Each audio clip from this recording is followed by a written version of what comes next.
Finally పిఠాపురంలో ప్రజా సమస్యలు కొన్ని ఉంటాయి. మీకు చాలా ఎక్కువే తెలుసుంటాయి ఇక్కడ సమస్యల గురించి. మీరు పవన్ కళ్యాణ్ గారికి ఇచ్చిన ఇన్పుట్స్ ఎలాంటివి సార్? ఇక్కడ ప్రజా సమస్యల కంట 2009 నుంచి పోరాటంతో ఉంది ఈ నియోజకవర్గం అంతా కూడా బాగా వెనకబడి. ఏలేరు ఫేజ్ 2 లక్ష సంతకాలు ఉద్యమం చేసి తెచ్చాం. రాజశేఖర రెడ్డి మెడలోంచి తెచ్చాం. అలాగే 2014లో దానికి నిధులు తెచ్చి 70% పూర్తి చేసాం. 14లో పురుషోత్తపట్నం చంద్రబాబు నాయుడు గారి పాదయాత్రలోంచి పుట్టింది. రైతులందరూ కూడా ఆయన కౌగులించుకుని కళ్ళనీళ్ళు పెట్టుకుంటే పంటలు లేవనుకుంటే పురుషోత్తపట్నం తెచ్చాం. 5 సంవత్సరాలు సస్యశ్యామలంగా పండించాం. తర్వాత డ్రైన్ లేదు, మురుగు కాలువ లేదు, దానివల్ల మునిగిపోతుంటాయి మొత్తం అవుట్లెట్ లేక. దానికి 170 కోట్ల నిధులు తెచ్చాం. పురుషోత్తపట్నాన్ని ఇప్పుడు పోటీ చేసి వైఎస్ఆర్సీపీ అభ్యర్థి వంగా గీత నాన్ లోకల్ 5 ఏళ్ళు కనపడిన గీత ఒక ఉత్తరం ఇచ్చి పురుషోత్తపట్నాన్ని ఆపేసిన మాట వాస్తవం కాదా, చర్చకి వస్తుందా ఆవిడ?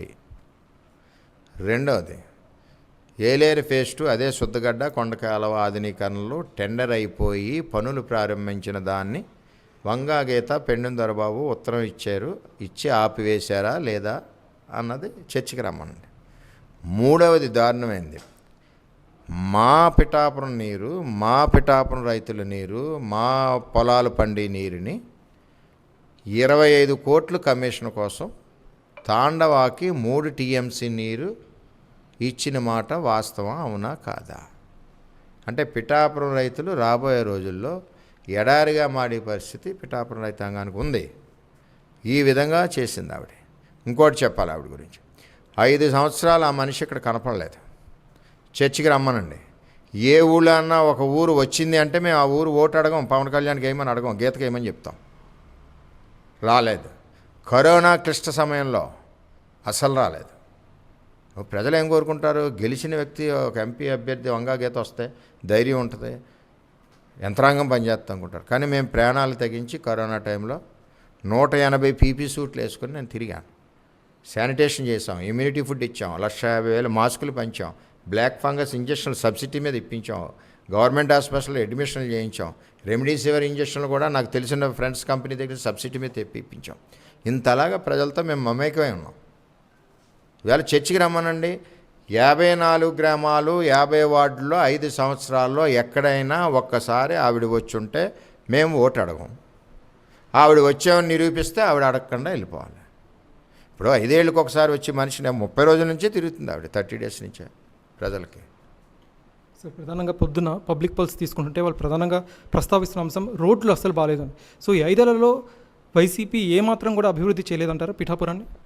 ఏం చేసింది? వైసీపీ అభివృద్ధి అన్నది ఏమీ చేయలేదు. ఎక్కడ చేసింది? అసలు ఆ ఎంపీ లేడు, ఎమ్మెల్యే లేడు, వంగా గీత లేదు, దొరబాబు లేడు, ఎవడ లేనప్పుడు ఇక్కడ అభివృద్ధి ఏముంటుందండి? పంటలు మునిగిపోతే ఇప్పుడు పోటీ చేసిన అభ్యర్థి వంగా గీత పరామర్శడానికి రాలేదు. పంటలు ఎండిపోతే రాలేదు. మొగలో బోట్లన్నీ పగిలిపోయి 15 మంది మత్స్యకారులు దగ్గర చచ్చిపోతే చూడడానికి రాలేదు. ఇప్పుడు ఎందుకు వస్తుంది ఆవిడ? నేను 2,800 కోట్ల రూపాయలతో అభివృద్ధి చేశాను. పురుషోత్తపట్నం 1,800 కోట్లు, ఏలేరు ఫేజ్ 1, ఫేజ్ 2 160 కోట్లు, గొల్లప్రోలు వాటర్ స్కీమ్ 70 కోట్లు, పిఠాపురం వాటర్ స్కీమ్ అవినీతి చేసింది ఇవి ఇదివరకు పీఆర్పీ ఎమ్మెల్యే ఉన్నప్పుడు. దాన్ని మళ్ళీ 20 కోట్లు ఇచ్చి మళ్ళీ ప్రారంభించాం. Sports complex, government polytechnic college, degree college, ఒకటి కాదు బోల్డ్ చేసాం. రోడ్స్ ఇవన్నీ కూడా చంద్రబాబు నాయకత్వంలో మేము అభివృద్ధి పథంలో చేసాం. ఈ మాయ మాటలకు పడి జగన్మోహన్ రెడ్డి వచ్చాక మొత్తం రైతుల నష్టం ఈ 5 సంవత్సరాల పంటల పండగ 500 కోట్ల పైచిలకి రైతుల నష్టం. సార్, టీడీపీ మేనిఫెస్టో నిన్న రిలీజ్ అయింది. ప్రధానంగా వైసీపీ మేనిఫెస్టో చూసుకున్నట్టయితే సంక్షేమానికి పెద్దపీట వేశారు. టీడీపీ మేనిఫెస్టో చూసినట్టయితే డెవలప్మెంట్ ప్లస్ సంక్షేమానికి పెద్దపీట వేశారు. టీడీపీ మేనిఫెస్టో పట్ల మీ అభిప్రాయం ఏంటి sir? TDP manifesto Janasena, TDP Janasena ఉమ్మడి మేనిఫెస్టో బీజేపీ కలిపి చంద్రబాబు నాయుడు గారు, పవన్ కళ్యాణ్ గారు నిన్న ప్రకటించారు. నిజంగా మేనిఫెస్టో రాష్ట్ర ప్రజలకి సంక్షేమంలో శ్రీరామ రక్ష. మేము వేళ పొద్దుట గణపతి ఆలయంలో కూడా పూజ చేసాం. శ్రీరామ రక్ష. అందులో ముఖ్యంగా డిఎస్ఏ ప్రతి సంవత్సరం ఉద్యోగాలు పిల్లలకి, టీచర్ ట్రైనింగ్ అయిన వాళ్ళు వీళ్ళు అందరూ ఎన్నో సంవత్సరాల నుంచి ఎదురు చూస్తూ ఉన్నారు. నువ్వు ఇచ్చింది ఏం ఉద్యోగం ఇచ్చావు? 5,000 ఉద్యోగం. ఉపాధి హామీ కూలి ఎంత? రోజుకు 280. 5,000 కాలిక్యులేట్ చేస్తే ఎంత నెలకి 7,500 ఉపాధి హామీ కూలి వస్తుంది, అది కూడా 2 గంటలు వెళ్ళి వస్తాయి. అలాగే ఈ వాలంటీర్స్కి కూడా పర్మనెంట్గా శాలరీ ఫిక్స్ చేశారు, అది 10,000 పర్ మంత్. రెండవది నిరుద్యోగ సమస్య, నిరుద్యోగ భృతి 3,000. అలాగే ఉద్యోగ కల్పన, పారిశ్రామికంగా అభివృద్ధి చేయడం. అంటే ఇక్కడ చూడవలసింది ఏంటంటే, ఇంకా చెప్తాను, ఈ డ్వాక్రా మహిళలకి ఏదైతే ఉండేదో 3 లక్షల ఇంట్రెస్ట్ ఫ్రీ లోన్ని 10 లక్షలు చేశారు. అదేవిధంగా బీసీలకు సంబంధించి ఆదరణ పథకం, అదేవిధంగా ఆ కార్పొరేషన్కి కనెక్టెడ్ బీసీ కార్పొరేషన్ దగ్గర 5 సంవత్సరాల్లో కలిసి దగ్గర 1,30,000 కోట్లు ఎంత అవుతుంది, ఆ విధంగా బడ్జెట్ పెట్టారు. అదేవిధంగా ఎస్సీ కార్పొరేషన్. ఇవన్నీ పక్కకు పెడతాయి. సూపర్ 6 పథకాలు, మహిళలకి 3 గ్యాస్ సిలిండర్లు, అలాగే అక్కడ చేయూత్ అని ఒక స్కీమ్ ఉంది జగన్మోహన్ రెడ్డి, 45 ఏళ్ళ నుంచి 60 సంవత్సరాలు, 25 లక్షల మంది. అదే తెలుగుదేశం పార్టీ ఇప్పుడు ఉమ్మడి మేనిఫెస్టోలో పెట్టింది, చంద్రబాబు పవన్ కళ్యాణ్ పెట్టింది, 18 సంవత్సరాల ఆడపిల్లల నుంచి 59 సంవత్సరాల వరకు 1,30,00,000 అవుతున్నారు.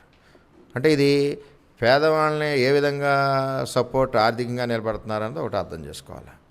మరి ఇదే కాకుండా అమ్మఒడి, ఒక పిల్లడు చదువుకోవాలి, జగన్మోహన్ రెడ్డి దృష్టిలో ఒకడమ్మ పాలకప్పు పని చేసుకోవాలి.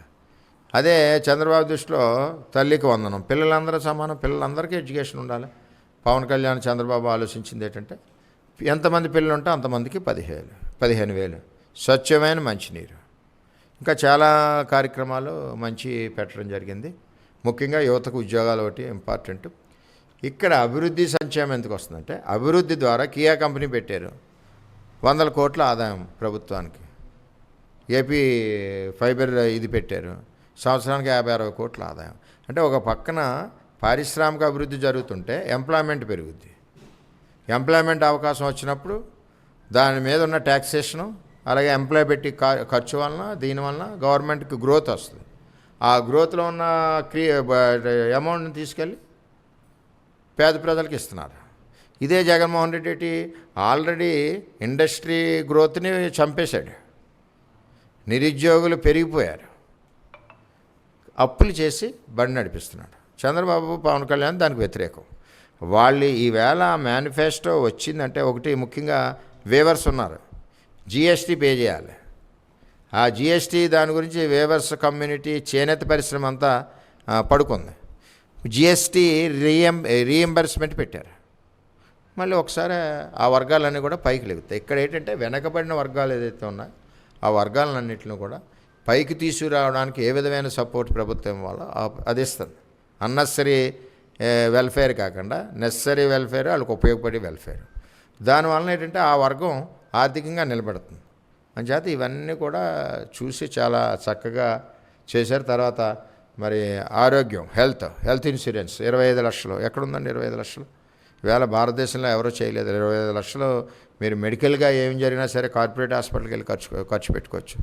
ఆ విధంగా నిజంగా చెప్పాలంటే ఈ మేనిఫెస్టో చంద్రబాబు నాయుడు, పవన్ కళ్యాణ్ ఈ రాష్ట్రంలో తిరిగినప్పుడు పేదల యొక్క ఆక్రందన, వాళ్ళ గుండెల్లోంచి వచ్చిన ఆక్రందన, చంద్రబాబు పవన్ కళ్యాణ్ కళ్ళతో చూసిన పేద ప్రజల బాధలు, ఆ కన్నీళ్ళు, ఆ మనసులో గూడు కట్టుకుని బయటకు వచ్చిందే నిన్నటి మేనిఫెస్టో.